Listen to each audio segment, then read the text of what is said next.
Kalian udah capek ya dari pagi ya? Iya, iya dok. Oke. Jadi kita siang ini kuliahnya tuberkulosis. Nah, sama saya Dr. Bintang dari Departemen Pulmonologi dan Kedokteran Respirasi ya. Selamat siang, salam sejahtera buat kita semua. Ini sedikit mengenai epidemiologi.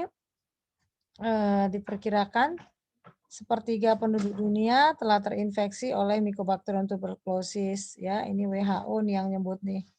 Nah, apa rupanya masalahnya? Jadi kalau ada 6 miliar penduduk dunia telah terinfeksi Mycobacterium tuberculosis, masalahnya individu yang terinfeksi ini menjadi reservoir ya, kantong-kantong untuk terjadinya aktivasi penyakit. Jadi sementara kita ketahui bahwa setiap tahun itu ada 7-8 juta kasus dan kematiannya pun banyak. Jadi kematian TB ini banyak sebenarnya, cumannya karena dia kronis jadinya sepertinya tidak terlalu dirasa atau dihiraukan ya. Kalau seperti kalau COVID kan dia akut. Nah, kalau akut tentu saja dalam 2 minggu tuh ya COVID 2 minggu atau sebulan udah jelas tuh penyakit apanya jalan hidupnya ya meninggal atau tidak kira-kira seperti itu ya atau memberat atau membaik. Nah kalau untuk TB ini bisa pula itu apa ya bisa dia sampai bertahun-tahun dengan destroyed lung. Nah destroyed lung tapi nggak meninggal. Nah itu dia bukan mengharapkan meninggal bukan. Cumannya itu membuat orang-orang tidak terlalu khawatir seheboh kalau penyakit yang akut ya seperti COVID misalnya. Jadi bisa TB ini udah rusak berat pun parunya ya dia masih bisa hidup ya walaupun memang kalau sudah destroyed lung dia kualitas hidupnya tentu jelek sekali ya. Sudah sesak sekali. Jadi tapi memang begitulah. Nah, apa namanya? Kenapa rupanya kalau ada yang sakit, yang terinfeksi itu nanti akan bisa teraktivasi di kemudian hari. Nanti kita lihat ya. Nah, sementara TB sendiri penyebab kematian utama kedua dari penyakit infeksi setelah HIV. Nah, sehingga kita ketahui padahal HIV sendiri memungkinkan seseorang lebih mudah kena TB. Nah, di Indonesia itu kita ranking 3 ya, kadang ranking 2, kadang ranking 4, tapi gitulah, 2, 3, 4, 5 ya. Nah,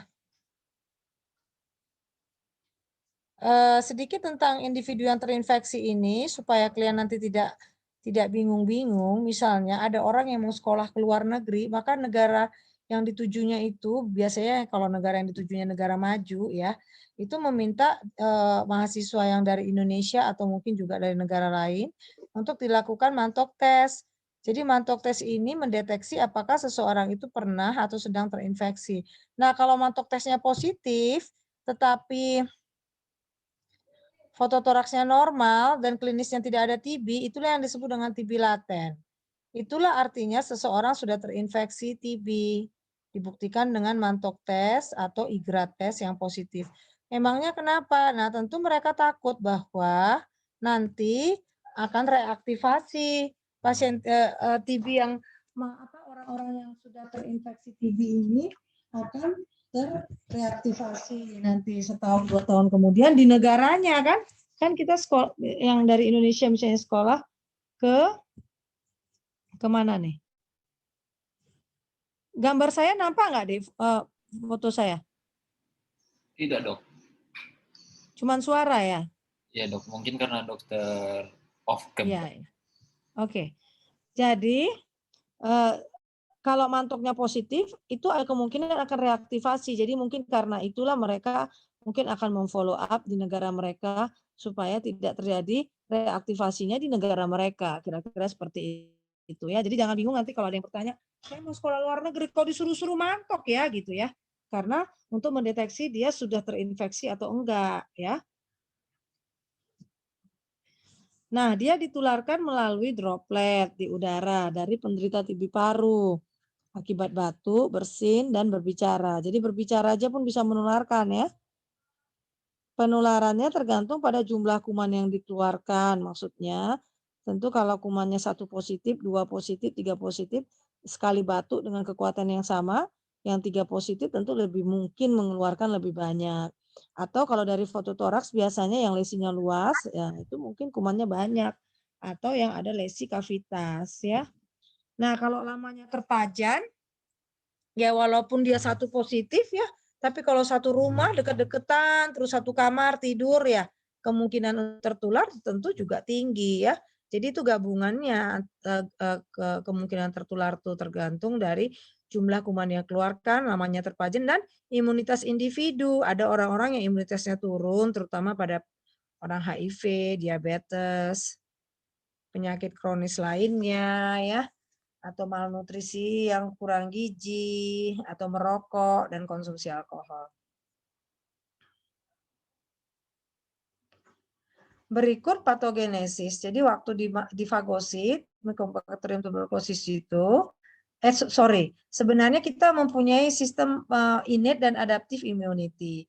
Nanti misalnya ada kuman di udara ini kan masuk ke saluran nafas, sebenarnya dia bisa dilawan oleh fisikalnya, itu termasuk batuk, refleks batuk. Lalu ada juga mucociliary clearance ya. Ciliary clearance di saluran napas atas ini ada ya. Kemudian kalau dia tetap juga tidak bisa dikeluarkan, kuman yang masuk itu dia akan bukan maju ya, masuk terus ke dalam alveoli. Di situ ada makrofag. Itulah yang akan memfagosit. Nah, kuman dapat survive dan menjadi banyak di makrofag ini ya. Kemudian dia akan menyebar ke saluran limf, ke kelenjar hilus. Nah, makanya kalau pada anak-anak itu sering pada fototoraksnya ada pembesaran kelenjar hilus, karena memang begitu jalannya ya. Kemudian imunitas seluler ini berkembang 2-12 minggu. Ini kita tidak akan bicara banyak karena memang tidak akan sempat berbicara segini banyaknya dalam 1 jam. Jadi kalau nanti mau mencarinya sendiri silahkan bagaimana imunitas terhadap TB paru, TB ya, infeksi TB.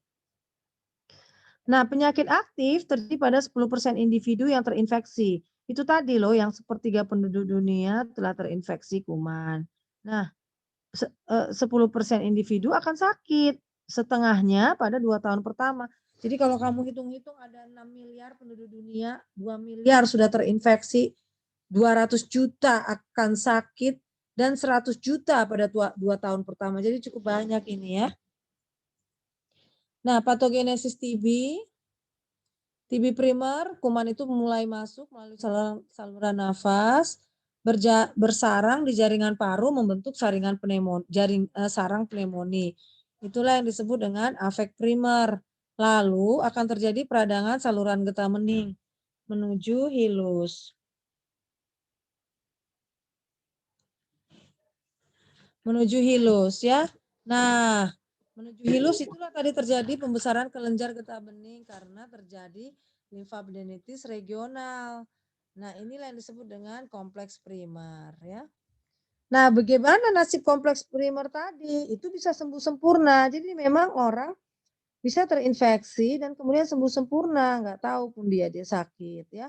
Atau sembuh meninggalkan sedikit bekas. Nah, waktu dia sudah sembuh ya, tanpa diobati loh ya maksudnya ini ya. Lalu dia meninggalkan sedikit bekas. Jadi kalau waktu sering ketahuan sewaktu toraks loh kok ada kalsifikasi gitu ya. Kok ada fibrosis sedikit. Nah, mungkin dia pernah sakit lalu meninggalkan lalu sembuh tapi ada bekas. Kemudian menyebar ya secara berkontinuitatum bronkogen dan penyebaran hematogen dan limfogen. Nah, inilah yang jadi sakit ya. Nah, tuberkulosis postprimer itulah yang tadi yang muncul bertahun-tahun setelah tuberkulosis primer. Jadi waktu tuberkulosis primer dia nggak sakit, tapi setelah bertahun-tahun kemudian jadi reaktivasi. Nah, ini menjadi masalah ya kan karena sepertiga penduduk dunia sudah terinfeksi. Berarti yang akan sakit pun banyak ya. Dan ini biasanya terjadi karena penurunan imunitas, apakah dia perokok, alkohol, atau ada diabetes, atau ada HIV, atau kurang makan, atau ada penyakit berat lainnya. Nah, ini kalau kita lihat ada batuk atau berbicara, maka dropletnya itu tetap berada di udara dari 1 jam hingga 2 jam, bisa diterbangkan oleh angin. Nah, jadi itu masalah dengan droplet ini ya. Kalau makanya orang TB itu disuruh pakai masker pasiennya. Kalau sekarang karena COVID semua orang pakai masker, tapi kalau dulu kita suruh nih pasien TB pakai masker ya. Nah, kalau dia jatuhnya di sunlight ya, cahaya matahari, maka dia bisa disterilisasi oleh cahaya matahari. Maksudnya jadi mati kuman TB yang dibatukkan tadi. Tetapi kalau dia jatuhnya ini di tempat yang gelap, lembab, nah inilah misalnya kita pakai AC, tempatnya gelap, lembab, ya kan? Maka dia bisa tahan kumannya di situ beberapa jam hingga beberapa bulan, ya. Dia matikan yang ini. Nah, kita lihat yang saya bilang tadi loh, bahwa dia bisa disebarkan melalui limfohematogen, sehingga ada yang disebut dengan TB usus, TB meningitis, TB liver, TB mata, TB tulang, ya, TB alat genital, dan lain-lain. Yang nggak bisa kemana aja, ayo? Ke tempat yang nggak ada limfohematogennya, ujung kuku dan rambut. Nggak ada TB ujung kuku ya. Ini definisi pasien. Tersangka pasien TB adalah seseorang yang mempunyai keluhan atau gejala klinis mendukung TB. Ya, pasien TB berdasarkan konfirmasi bakteriologis. Jadi pasien TB terkonfirmasi artinya pasien TB yang hasil pemeriksaan mikroskopis biarkan atau diagnosis cepat, ya, atau BTA itu positif ya. Kalau pasien TB berdasarkan diagnosis klinis, itu seorang yang memulai pengobatan sebagai pasien TB, tapi tidak memenuhi definisi dasar diagnosis. Berarti dia maksudnya tidak terkonfirmasi, ya, tidak terkonfirmasi secara bakteriologis. Apakah karena dahaknya tidak ada, ataukah memang BTA-nya negatif diperiksa. Tapi kita bisa mengobati pasien seperti ini berdasarkan gejala klinis dan fototoraks ya. Nah, jadi dalam hal ini untuk TB paru maksudnya. Jadi bisa mengobati, jadi disebut dengan TB klinis.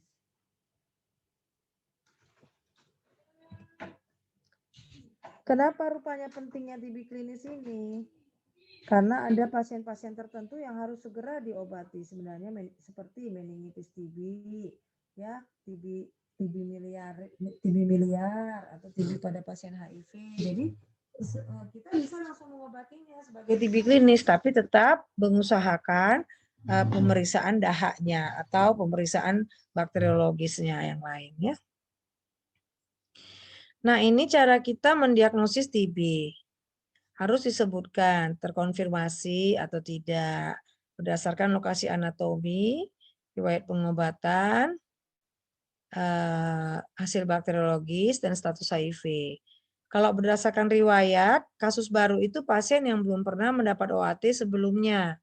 Atau kalaupun sudah pernah, dia OAT itu obat anti tuberkulosis ya. Atau kalaupun sudah pernah mendapat OAT itu kurang dari 1 bulan, itu masih disebut pasien baru, kasus baru. Kalau kasus dengan riwayat pengobatan sebelumnya,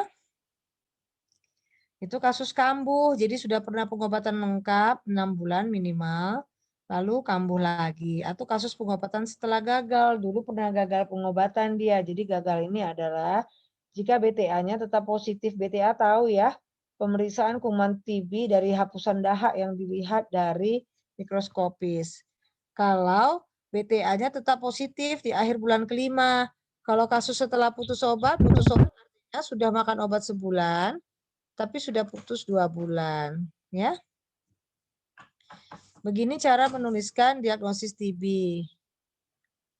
TB paru. Lalu kasus baru kah? Kasus putus berobat kah? Kasus gagal pengobatan kah? Lalu BTA-nya positif kah, atau MTB gene expert positif kah, atau BTA negatif kah, lalu HIV-nya positif, negatif, atau tidak diketahui. Nah, ini cara mendiagnosis. Jadi, semua orang dengan batuk produktif 2-3 minggu yang tidak dapat dijelaskan, sebaiknya dievaluasi untuk TB. Nah, ini yang paling penting memang batuk di atas 2 minggu. Tapi ada gejala lain dan gejala itu bervariasi ya. Mulai dari tidak ada gejala hingga gejala cukup berat tergantung luas lesi. Jadi batuk darah ya kalau nggak ada pembuluh darah yang kena ya nggak batuk darah. Gejala sesak nafas kalau lesi di paru nggak luas atau tidak ada efusi pleura atau pneumotoraks ya nggak sesak nafas. Seperti itu ya. Nah, gejala sistemik juga begitu, ada demam, malaise, keringat malam, anoreksia, penurunan berat badan. Ya tidak harus selalu ada pada satu pasien semua ini ada ya, tapi ini adalah gejalanya. Pemeriksaan fisik juga tergantung luas lesi. Jadi kamu mau dengar-dengar pakai stetoskop, kalau nggak dengar ya nggak, kalau nggak dengar belum tentu juga bukan berarti tidak TB, mungkin lesinya minimal atau bagaimana ya. Nah, kemudian kan kamu foto toraks juga. Nanti semua orang dengan temuan foto toraks tersangka TB sebaiknya mengirimkan spesimen dahak untuk pemeriksaan mikrobiologi. Jadi begini, apa ya? Kamu harus nanti buka YouTube lagi atau Google atau apa untuk melihat-lihat gimana sih gambaran foto toraks pada pasien TB ini. Nah, gitu ya. Nanti dicari karena saya cuma punya 2 contoh. Padahal kamu harus punya banyak-banyak sering. Kenapa? Karena radiologisnya itu great imitator. Jadi semua gambaran radiologis pada foto toraks ini bisa-bisa aja pada gambaran lain ada. Seperti kavitas, itu bisa pada CA. Seperti bercak miliar, itu bisa pada bronkoalveolokarsinoma. Seperti infiltrat, itu bisa pada pneumonia. Jadi memang harus dikombinasikan antara klinis, radiologis, dan bakteriologis ya. Nah, ini the great imitator nih radiologisnya. Nah, kalau yang saya kasih ini nih ada kavitas nih. Kavitas itu cavity. Apa namanya ya? Lobang gitu ya. Nah, di kanan atas nih pada foto yang kanan. Ini sedikit-sedikit infiltrat. Ini ada infiltrat sedikit. Ini ada efusi pleura. Ya, ini ada infiltrat ya. Buka-buka nanti pas koas juga rajin-rajin ke ruangan untuk melihat foto-foto. Ini mungkin sudah familiar kalian ya pemeriksaan mikroskopik. Nah, itu bakteri tahan asam dengan pemeriksaan mikroskopik kan ada dahak SPS tuh ya sewaktu pagi, sewaktu maksudnya sewaktu itu waktu dia datang ke poliklinik berobat dikasih pot. Kemudian disuruh pulang dikasih 2 pot untuk ditampung besok paginya di rumah dan sewaktu yang satu lagi setelah besok paginya itu adalah beberapa jam kemudian ditampung ya. Tapi sekarang cukup dengan 2 spesimen dahak sudah cukup ya. Nah, bahan bisa dari aspirasi gaster atau bronkoskopi. Nah, tes cepat molekuler. Nah, ini sudah banyak ya, jangan sampai nggak tahu. Tadi kan ada kultur BTA, bakteri tahan asam ya BTA maksudnya ya. Itu nama sebutan untuk kuman Mycobacterium tuberculosis kompleks itu ya, yang didapat dari pengecatan dan dilihat di bawah mikroskop. Lalu pemeriksaan bisa dari kultur ya, kultur BTA. Terus bisa dengan alat gene expert dengan metode tes cepat molekuler. Ini nanti akan harus familiar kalian ya. Jangan sampai nggak tahu. Apa rupanya kehebatannya dibandingkan BTA? Dia cepat ya. Dia spesifisiti sangat tinggi dan sensitivity sangat tinggi dibandingkan pemeriksaan BTA. Hapusan langsung dengan mikroskop. Kemudian dia bisa mendeteksi rifampicin resisten. Obat sputum kita ini kumannya mengandung kuman yang resisten terhadap rifampicin resisten atau enggak gitu. Karena kalau nanti terjadi hasilnya nanti diketahui dari pemeriksaan gene expert ini rifampicin resisten, maka diobati sebagai MDR ya.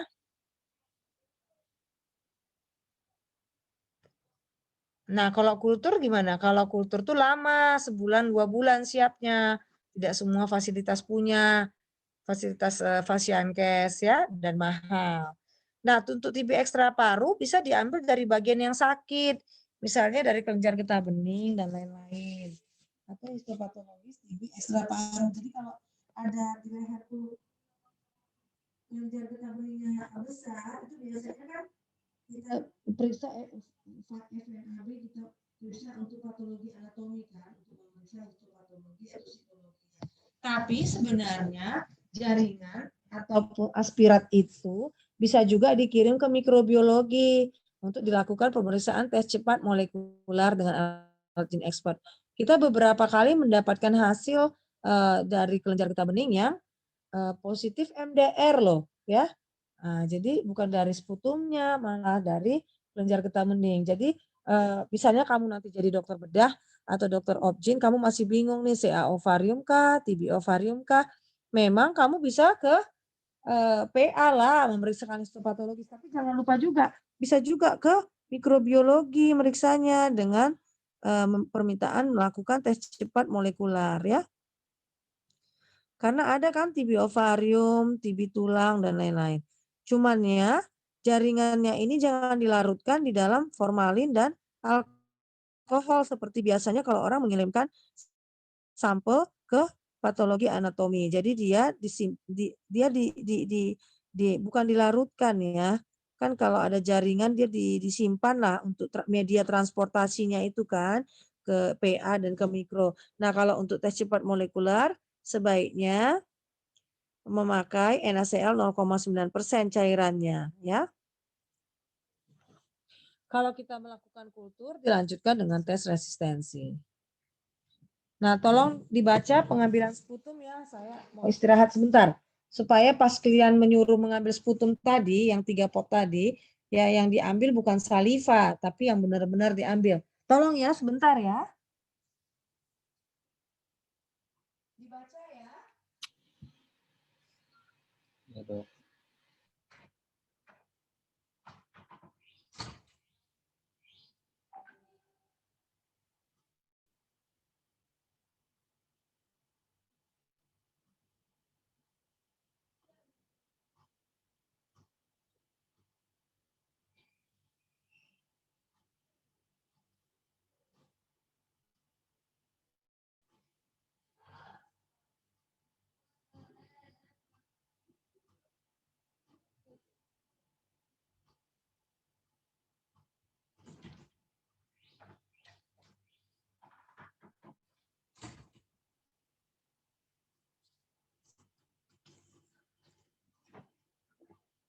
Udah dibaca ya?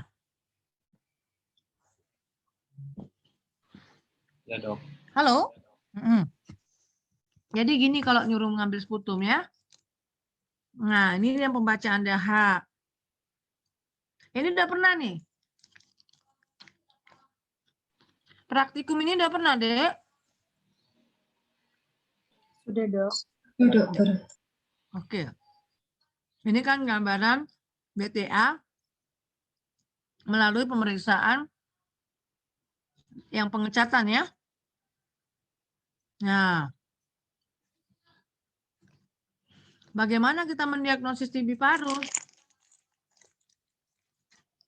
Diagnosis TB ditegakkan berdasarkan terdapat paling sedikit satu spesimen konfirmasi Mycobacterium tuberculosis. Jadi yang 3 pot tadi, ataupun yang 2, katanya kan 2 boleh ya. 1 aja positif, itu sudah bisa dibilang tegak TB-nya. Kalau dulu ada algoritma kalau 1 kali positif dari 3 pot diulang lagi. Sekarang itu tidak ada ya algoritma itu ya. 1 spesimen saja tidak perlu diulang. Sudah positif 1 biji potnya sudah gitu ya. Atau gene expert positif yang tadi loh, yang tes cepat molekuler. Atau sesuai dengan gambaran histologi TB yang tadi. Misalnya dari kelenjar getah bening, di PA kan, atau dari ovarium kah, atau usus kah ya. Sesuai histologi TB atau bukti klinis dan radiologis sesuai TB. Jadi BTA-nya negatif atau gene expertnya negatif atau apa ya?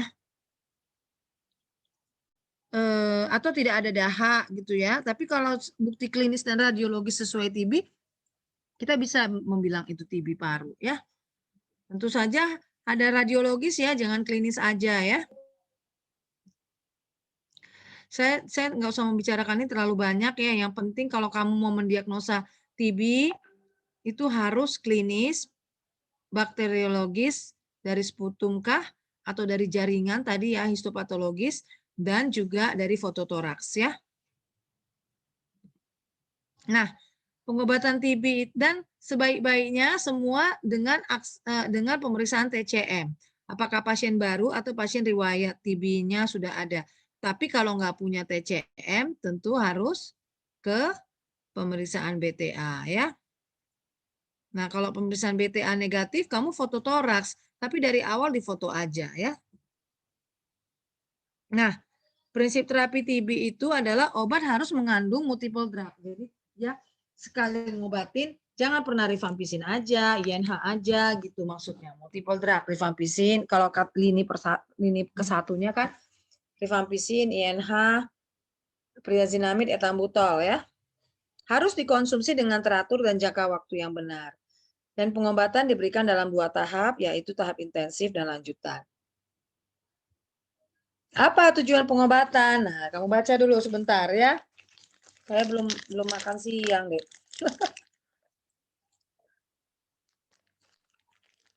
Coba. Ini ya tujuan pengobatannya ya. Menyembuhkan dan kemudian mempertahankan kualitas hidup. Jadi sangat penting untuk cepat-cepat dapat mendiagnosis dan mengobati TB. Kalau tidak, parunya akan rusak. Kenapa rupanya parunya kalau rusak? Maka kualitas hidupnya dan produktivitasnya akan turun. Sesak napas terus selama kerja gimana coba? Ya kan? Nah, MDR TB sedikit ya. Kenapa sih?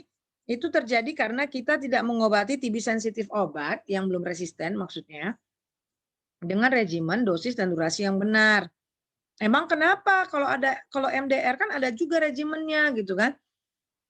Dia itu lebih lama pengobatannya, lebih banyak efek sampingnya, lebih rendah keberhasilannya, angka kematian lebih tinggi, dan angka dropout lebih tinggi dan lebih mahal. Ratusan juta ya untuk satu orang. Kenapa? Karena obatnya banyak, mahal, lama, dan pemeriksaan labnya sangat teratur. Ya, ini jenis obat, isoniazid, rifampicin, pirazinamid, etambutol, streptomycin. Ada yang harian ini maksudnya setiap hari diberi, ada yang fase lanjutannya 3 kali seminggu. Ya, tapi sekarang semuanya tahun depan mungkin tidak ada lagi yang 3 kali seminggu ini ya, karena sebenarnya WHO sendiri sudah menyuruh yang tiap hari. Karena yang 3 kali seminggu itu bisa apa katanya ya, kurang baik lah ya.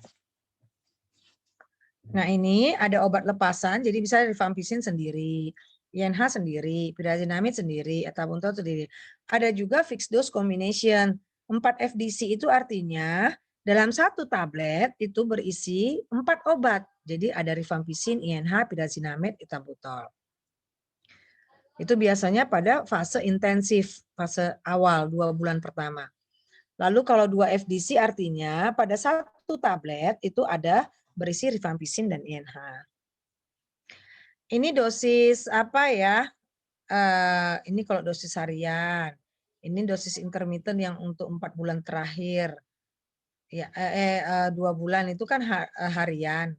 Lalu 4 bulan kemudian bisa diberikan 3 kali seminggu, walaupun tetap WHO menyarankan yang setiap hari pemberian, dan memang sudah ke arah itu Indonesia kayaknya mungkin tahun-tahun mendatang tidak lagi memakai 3 kali seminggu. Ini dosis kalau menurut 40, 40, 60, 60 ya. Ini enak nih dipakai ini aja dihafal ya.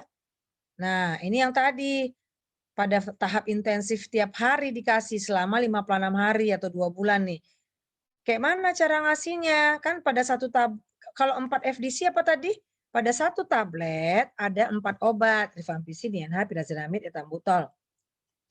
tahap lanjutannya adalah 2 FDC. Pada satu tablet ada 2 obat, yaitu rifampicin INH.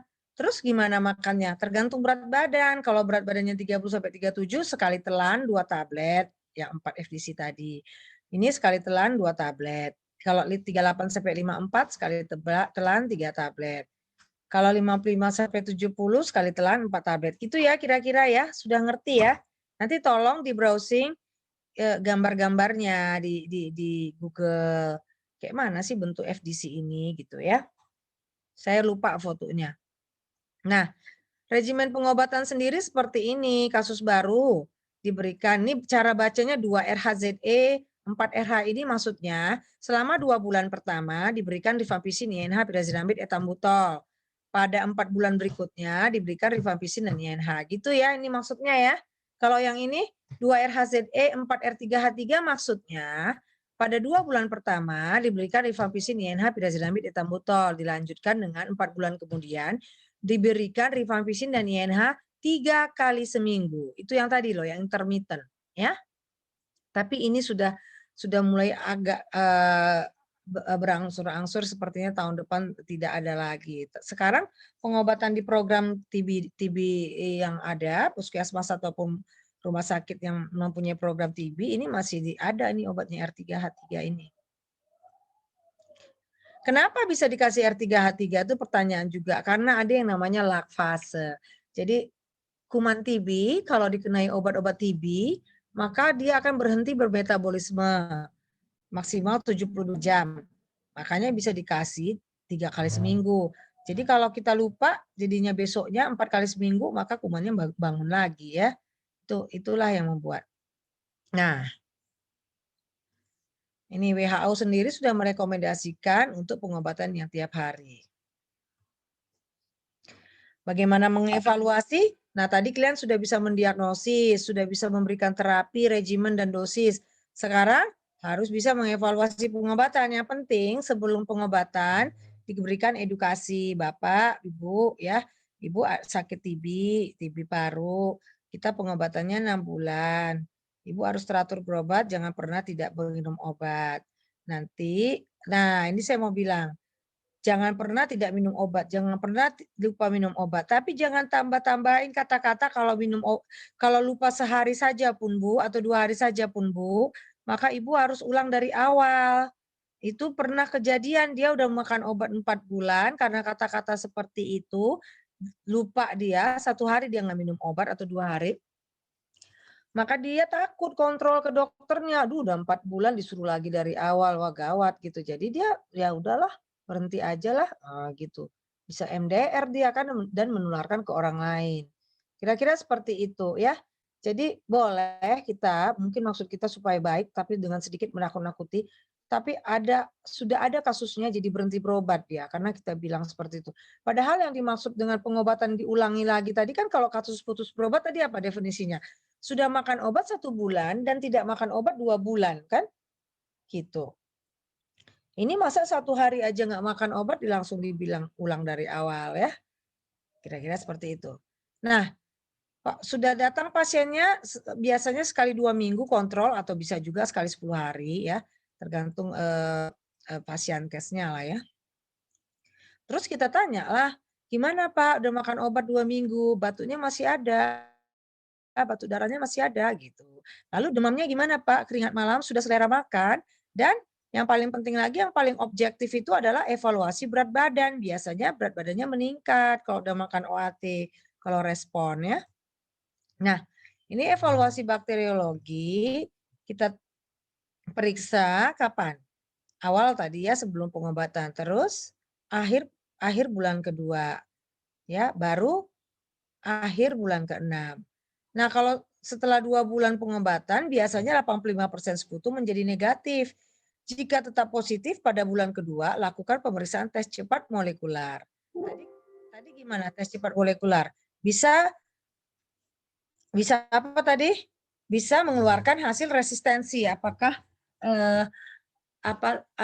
rifampicin-nya resisten atau tidak. Nah, kalau keluarlah hasilnya positif positif resisten rifampicin, maka pengobatannya kita beralih ke MDR. Tapi kalau dia udah 2 bulan, DTA tetap positif, lalu di TCM kan, kemudian hasilnya adalah rifampicin sensitif, maka ya lanjutlah pengobatan ya ke fase berikutnya, fase lanjutan. Kenapa begitu? Karena kan tadi hanya 85% orang sputumnya menjadi negatif. Bisa juga dia masih positif padahal bukan resisten.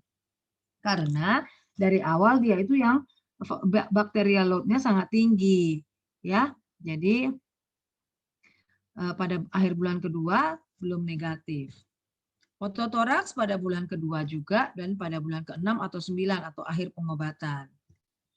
Nah, saya lupa. Nah, ini evaluasi efek samping, tapi saya lupa tadi memberitahukan, saya mau beritahukan lagi, ada lagi edukasi tadi.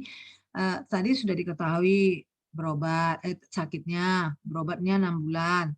Terus tidak boleh lalai ya, walaupun tadi hati-hati dalam penyampaian. Kemudian ada lagi yang bisa bikin berhenti berobat, apa? Yang pertama adalah sudah merasa enakan. Nah, ini sudah merasa enakan dia, kadang-kadang makan obat 2 minggu atau sebulan saja, sudah merasa enak, tapi karena dokternya lupa membilang bahwa ini pengobatan 6 bulan, dia berhenti. Ya. Nah, jadi itu harus dibilang, Pak, kalau nanti udah enakan jangan berhenti ya, itu Bapak belum mati kumannya, nanti tidak jadinya nanti belum sembuh malah menularkan dan Bapak makin sakit, kira-kira seperti itu. Nah, ada lagi orang yang menghentikan obat, yang paling apalagi adalah efek samping. Efek samping juga harus dijelaskan kepada pasien sewaktu awal pengobatan dan ditanyakan selalu setiap dia kontrol juga ya. Jadi misalnya Pak, ini sewaktu awal pengobatan nih ya, nanti kalau ada merasa tidak enak, apakah mual muntah ataupun gatal-gatal di badan karena Bapak berobat ini, Bapak jangan berhentikan obat dan tidak kembali ke saya. Saya itu maksudnya kamu, dokternya yang ngasih obat ya, atau saya lah ya. Nah, pokoknya ke dokter. Nanti saya yang menentukan yang mana yang bisa diberhentikan, apakah diberhentikan semua, apakah periksa darah atau bagaimana. Nah, untuk kalian kalau tamat dokter umum itu kompetensi 4-nya adalah TB uncomplicated. Jadi kalau sudah ada efek samping boleh dirujuk ya, apakah ke dokter paru atau ke rumah sakit. Tapi kalau tidak bisa merujuk, apakah pasiennya tidak ada uang, tidak mau atau jauh atau bagaimana, kalian downloadlah dari BPDPI bagaimana sih penata laksanaan efek samping ini ya.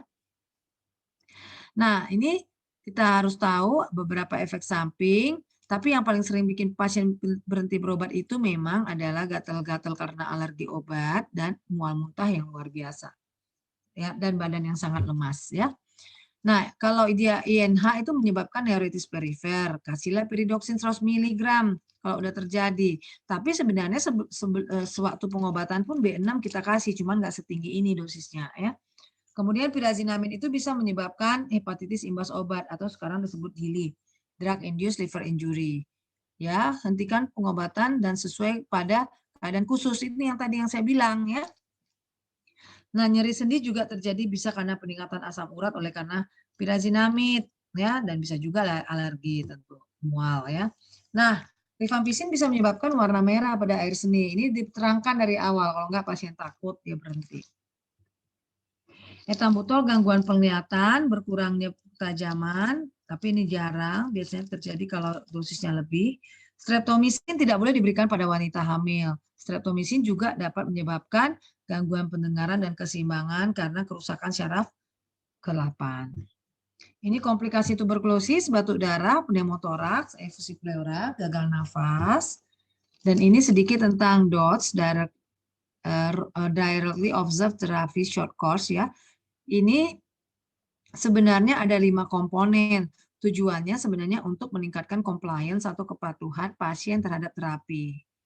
Ya, jadi tetapi ada 5 ini sebenarnya strateginya. Komitmen politik, maksudnya semua dari mulai presiden, gubernur, bupati, wali kota, kepala desa atau camat atau tugas kesehatan di puskesmas itu sendiri ya harus berkomitmen bahwa TB ini harus diberantas. Apakah berkomitmen melalui adanya dana, ataukah supervisi yang baik, atau penyediaan mikroskop dan tenaga kesehatan yang baik, atau dengan workshop-workshop, ataupun juga kalau kamu jadi dokter puskesmas, janganlah datang sekali seminggu, padahal pasien mau pengen jumpa kamu, jadinya jumpa perawat, jadinya cuma dikasih obat, padahal mungkin dia mau mengeluh yang lain, apakah efek samping dan mau menanyakan yang lain mungkin ya. Jadi komitmen ini sangat luas. Lalu diagnosisnya itu mestinya melalui pemeriksaan mikroskopis, minimal BTA, kalau bisa TCM ya bagus sekali ya. Kemudian pengobatannya adalah jangka pendek dan pengawasan langsung. Menggunakan pengawas minum obat. Biasanya kita memakai keluarga di rumah untuk melihat dia langsung memakan obatnya. Kenapa? Karena sering lupa, sering udah males, atau kadang dibuangnya obatnya, kira-kira seperti itu. Kemudian komponen keempat adalah penyediaan obat. Jadi pemerintah ataupun dinas kesehatan atau puskesmas harus menjamin obat tetap tersedia dengan reguler ataupun dengan kualitas yang baik, jangan obat palsu, jangan rusak obatnya karena cahaya matahari atau penyimpanan yang salah, dan adalah obatnya kalau kita datang, Bu, obatnya belum datang, besok lagi, Bu, obatnya belum datang, ya lama-lama dia nggak berobat ya. Kemudian pencatatan dan pelaporan. Nah, ini adalah tren pada TB, jadi TB masih merupakan pembunuh utama di dunia. Peningkatan HIV di dunia meningkatkan jumlah kasus TB. Vaksin tidak efektif pada pencegahan penyakit, tapi harus divaksinasi tetap, BCG ini ya. Nah, divaksinasi dalam arti untuk mencegah terjadinya kasus-kasus berat, ya, seperti meningitis TB atau TB miliar. Jadi tetap harus vaksinasi ini. Resistensi obat membuat pengobatan lebih mahal dan sulit, sudah saya bilang tadi. Kuncinya adalah surveillance dan pengobatan yang agresif. Jadi TOS itu, ada TOS TB istilahnya. Temukan, obati, sampai sembuh. Jadi kalian harus bisa menemukan, berarti kalian harus bisa mendiagnosis ya. Lalu kalian harus bisa obati, berarti harus tahu regimen dan apa tadi? Regimen dan dosis. TOS ya, temukan, obati, sampai sembuh. Berarti kalian harus sampai sembuh mengobati dia. Harus ada edukasinya, harus tahu apa yang mau di follow up, dan sebagainya. Mungkin itu dari saya. Kira-kira ada yang mau ditanya?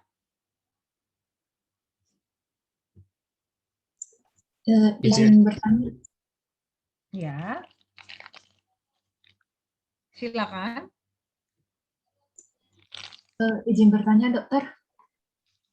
Saya masih kurang paham, dok, soal yang tadi yang 3R kode itu, dok. Apa? Saya masih kurang paham, dok, soal yang tadi yang ada yang 3R, 5R itu, dok. Tentang jadwal obat itu. Slide share lagi saya nih ya. Tunggu ya. Mana nih?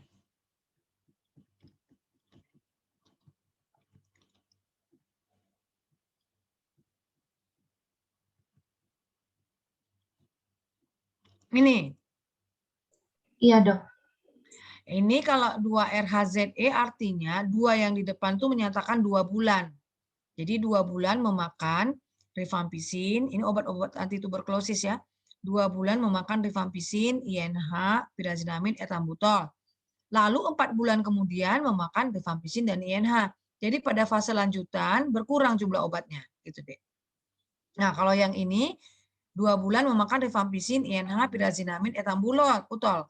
Lalu dilanjutkan dengan 4 bulan memakan rifampicin dan INH, tapi dia 3 kali seminggu. Ini yang tadi yang intermittent tadi. Gitu. Udah bisa ngerti? Bisa, dok. Terima kasih, dokter. Izin bertanya, dok. Yang ini, dok, yang untuk hasil mantuk tes yang positif kan menandakan bahwa dia mengalami TB laten, dok. Apakah pada masa TB laten itu dia dapat menularkan ke yang lain, dok? Mantuk tes positif artinya pernah atau sedang terinfeksi TB. Jadi kalau sakit pun sakit TB mantuk tes bisa positif.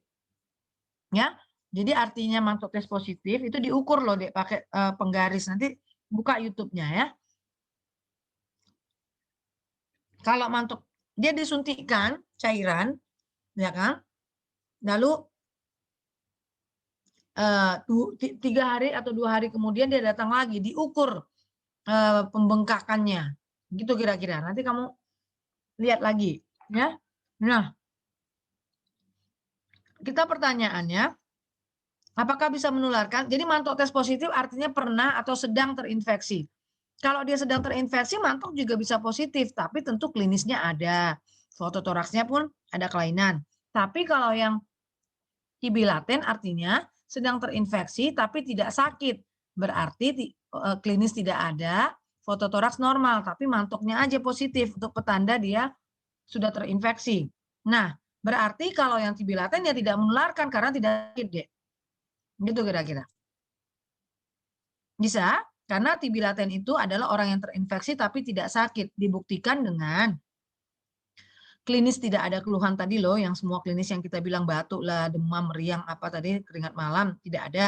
Fototoraks pun normal. Tapi waktu dimantuk dia menunjukkan kepositifan. Itu berarti TB laten. TB laten ya tidak menular. Ya. Baik, Dok. Bisa? Terima kasih. Bisa, Dok.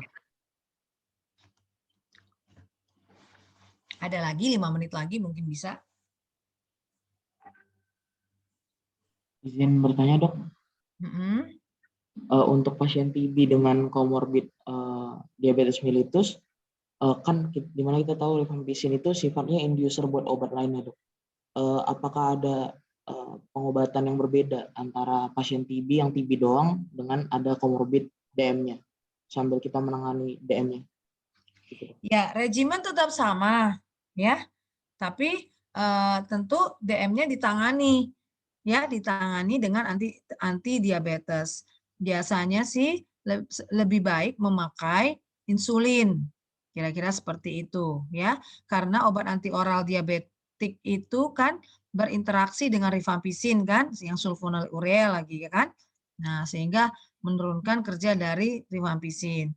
Jadi sebaiknya memang dengan insulin. Tapi tentu saja akan diperhitungkan kembali apakah terus insulin atau hanya berapa lama. Tapi memang sebaiknya dengan insulin. Terapi DM-nya. Regimen tetap sama. Tapi ya ini lagi, sebaiknya tidak memakai yang 3 kali seminggu. Jadi ini tidak ada tertulis ya. Tapi sebaiknya dia memakai yang tiap hari. Oke? Baik, Dok. Terima kasih. Ada lagi? Izin bertanya sekali lagi, Dok.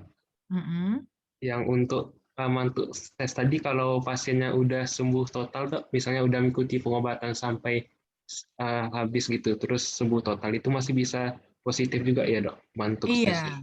Iya. Jadi mantuk tes itu artinya pernah atau sedang terinfeksi TB. Jadi dia bisa tetap positif, gitu kira-kira. Ya? Oke, Dok. Terima kasih, Dokter.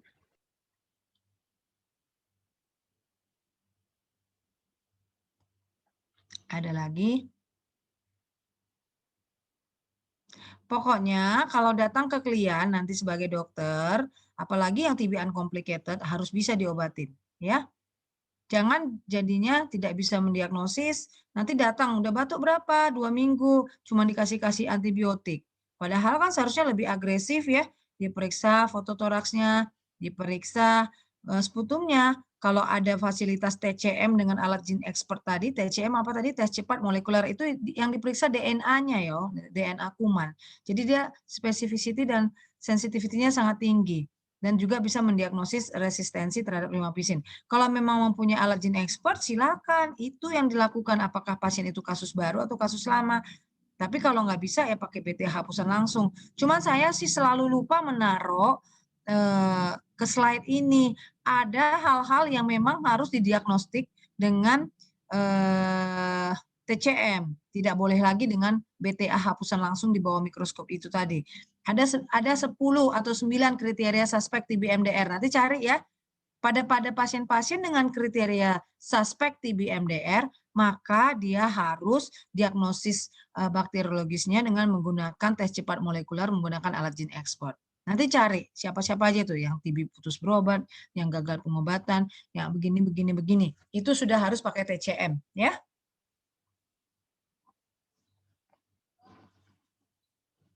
Ada lagi kira-kira sebelum kita tutup? Saya bertanya dok, Ya.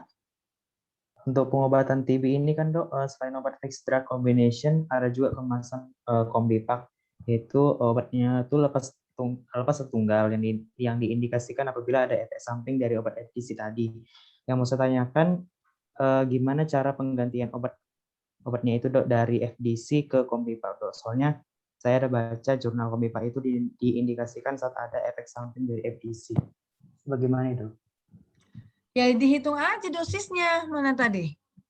Inilah sama aja ya. Kalau pasiennya itu misalnya alergi INH, berarti nggak dapat INH lagi kan, gitu kan? Nah, jadi obat lepasan dalam hal ini Kombivac. Nah, berarti kita rifampicin, pirazinamid, etambutol. Hitung dosisnya berapa berat badannya. Katakan 45.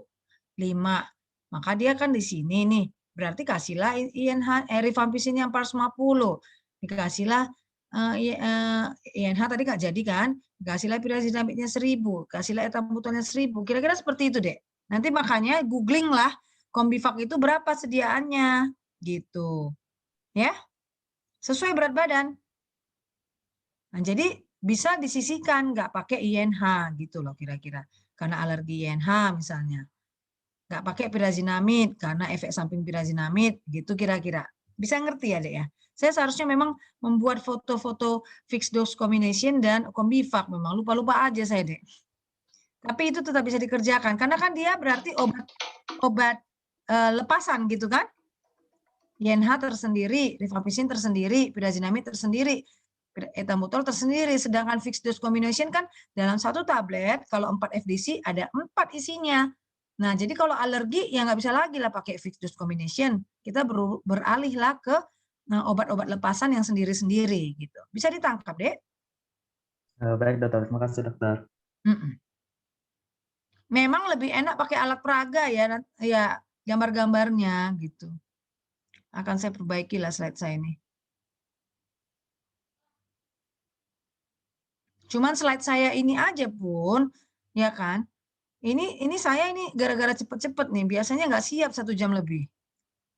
Nah, jadi kalau ditambah-tambahin pun agak repot nih. Ada lagi? Kita tutup? Iya dok, soalnya jam 3 ada kelas lagi dok. Iya. Kalian nama kelasnya, tunggu ya, saya kayaknya sebentar. Nanti saya salah-salah.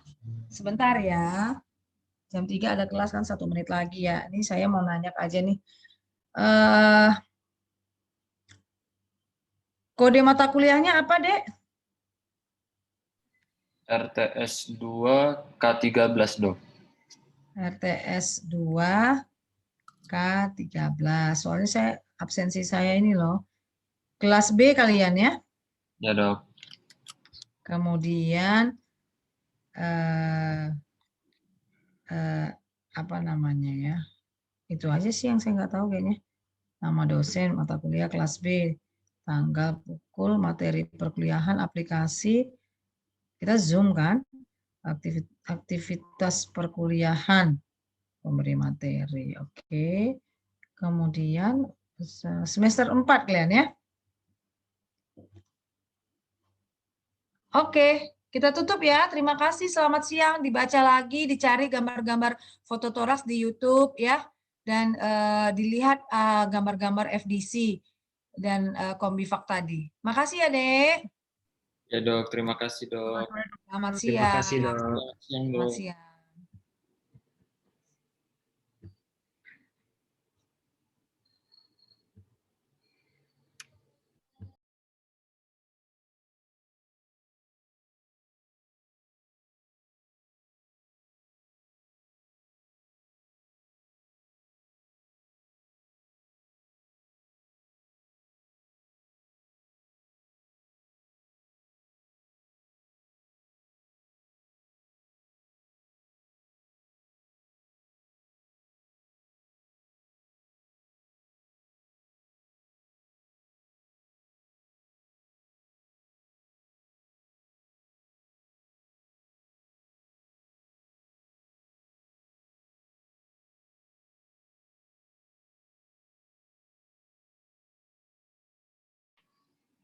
Selamat sore, Dok.